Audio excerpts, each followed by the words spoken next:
isa't isa. Yun. Samantala, ngayon, ano kaya yung nagugutom ka na ba? Medyo, Nakakagutom, no? ang sarap na pong Ano kumain kaya ang ngayon. niluluto o inahanda ni Tita Winnie o ituturo sa atin ni Tita Winnie ngayong umaga, Tita Wines?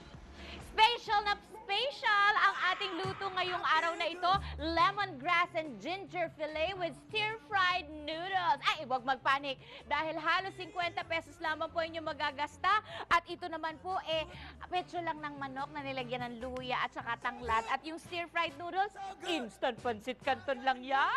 Eto na, Chef Haset, go! Umagang kay ganda, tita. Okay, Haset, so meron tayong petso na manok. Anong gagawin Okay, natin? so lalagyan lang natin ng salt. Asin, Ayan. paminta, Paminta. yung ating luyang dinikdik. Dinikdik, tama. Ayan. Or pwede rin grated, no? Ay, oo. And then, ito naman yung dinikdik din natin na Tanglad. lemongrass or tanglad. Oo, paano lulutuin yan? Ayan, so ipapan-fry lang natin siya.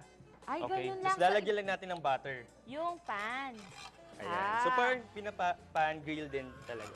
Okay. O sige, habang Okay, nga, so ako na lang, lagay. sige, Okay. lutuin mo na yung ating stir-fried Ayan, so, chuva. lipat tayo. Ayan, palit tayo.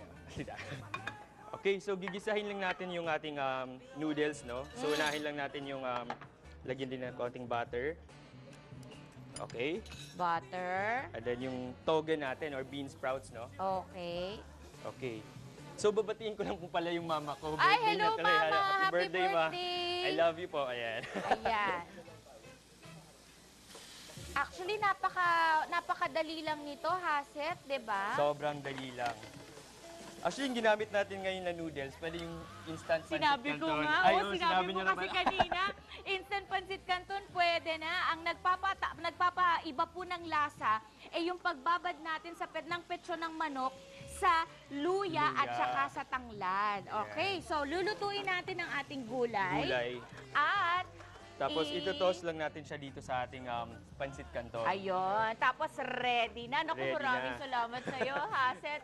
Naku, punta kayo sa kanyang tindahan. Napakasasarap ng cake Mga sa cake. MedChef. Thank Thank you, you, thank you, Haset. thank you. So, ang ating tawag dito, ginger and tanglad fillet, chicken fillet actually, pwede niyong dagdagan ng itlog para magkaroon ng ibang rekado at mas masarap pa. Napakasimple, napakamura, masustansya pa. At masarap. At how is it? How is it? Very good! Isa sa mga sumikat na grupo mula sa Pilipinas Got Talent ang El Gama Penumbra. Magpapakitang gilas mamaya sa pagbabalik ng Umagang Kay Ganda! So good, I got you.